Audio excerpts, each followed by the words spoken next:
బ్రహ్మదేవులు, ఇంద్రదేవుడు, దేవతలందరూ కలిసి ఈరోజు ఇలా వచ్చారే. రండి రండి, ఆసీనులు కండి. దేవతలందరికీ ఒక సందేహం వచ్చింది. భక్తులందరిలో గొప్ప భక్తుడెవరు అని సందేహం వచ్చింది. మీకిది చిన్న విషయంగా తోచవచ్చు ప్రభు, కానీ మాకందరికీ ఇది ప్రతిష్టాత్మకమైన విషయం. చెప్పండి, మీ భక్తులందరిలో గొప్పవారు ఎవరు? రంతిదేవుడా? అతనే కదూ తన రాజ్యాన్ని త్యాగం చేసింది? అవును అవును ఇంద్రదేవా, అతనే 48 రోజుల నుండి ఉపవాసం చేస్తున్నది ఆయనే. మరి కొద్దిసేపట్లో అతని ఉపవాసం పరిసమాప్తమవుతుంది. త్రిలోకపతి, మీరు అనుమతిస్తే మేం రంతిదేవుని భక్తిని పరీక్షింపదలిచాం. అవశ్యం, తప్పక పరీక్షించండి, తప్పక పరీక్షించండి. మీకు కూడా అర్థమవుతుంది నేనెందుకు అతనిని నా భక్తులందరిలోకి అత్యంత ఉత్తముడని అన్నాను. హే త్రిలోకపతి ప్రభు, తమ కృప వలన నా దీక్ష ఫలించినది. మీ కృపకు పాత్రుడైనందుకు ధన్యుడిని. నేటితో నా ఉపవాస దీక్ష మీ ప్రసాదము తిని పరిసమాప్తము చేయబోతున్నాను. మహారాజా, మహారాజా! రండి బ్రాహ్మణోత్తమ, రండి. నేను మీకు ఏం సేవ చేయగలను? మహారాజా, చాలా ఆకలిగా ఉంది. కాస్త భోజనం దొరికినట్లయితే.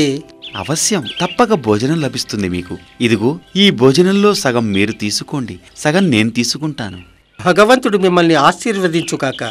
మహారాజా, చాలా రోజుల నుంచి భోజనం లేదు. ఆకలిగా ఉంది. తినటానికి ఏమైనా దొరుకుతుందా?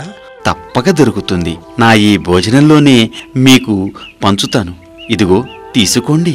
ఇదిగో, ఈ భోజనాన్ని తీసుకుని మీ క్షుద్బాధను తీర్చుకోండి.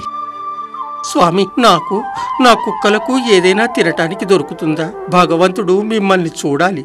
తప్పక భోజనం దొరుకుతుంది, కాని నా దగ్గర అతి కొద్దిగా మాత్రమే మిగిలింది. నీవు నీ కుక్కలు దీనితో సర్దుకోండి. ఇదిగో తీసుకోండి.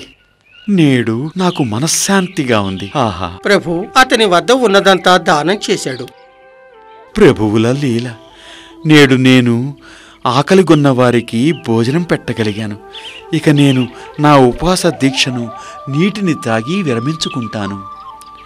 అరే, నీరు కూడా లేవే. ఈ మాత్రం చాలు నాకు దీక్షను విరమించుకోవటానికి. ఎవరు? ప్రభువులు, కాసిన్ని మంచినీళ్ళు ఇవ్వండి. గొంతు ఎండిపోతుంది.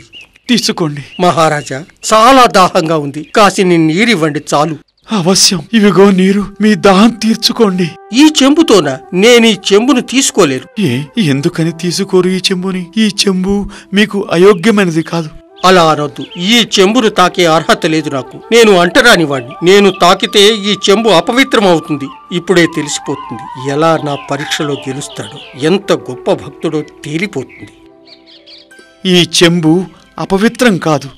ఎందుకంటే ఆ సర్వంతర్యామి నాలో ఉన్నట్లే నీలోనూ ఉన్నాడు. సాక్షాత్తు ఆ భగవంతుడే నీలో కొలువై ఉంటే నీవెలా అపవిత్రుడైపోతావు? నిజంగా నీవు మోక్షానికి అర్హుడైన వాడివి. నాకు మోక్షం గురించి ఏమాత్రం ఆశ లేదు. నేను చిన్న, పెద్ద, గొప్ప, పేద అందరికీ దుఃఖం నుండి విముక్తి కలిగించాలని తపస్సు చేస్తున్నాను.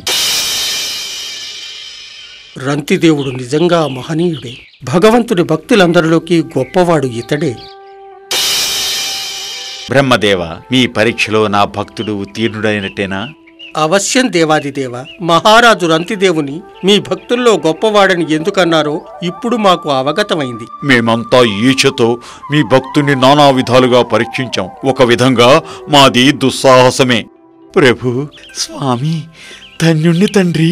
నా జన్మ సార్థకమైనది. నేడెంతో సుదినం. మీ దర్శన భాగ్యం కలిగింది. రంతిదేవా, మీ భక్తికి మేమెంతో ప్రసన్నులమైనాము. ప్రతి ప్రాణిలోనూ నీవు నన్నే చూస్తున్నావని తెలిసి మా మది అత్యంత సంతసించినది. ప్రభు, మీరు అణువులో ఉన్నారు తండ్రి. నీవు మోక్ష ప్రాప్తికి అర్హుడవు. నీవు మాతో వైకుంఠములో మా సన్నిధిలో ఉందువుగాని పద.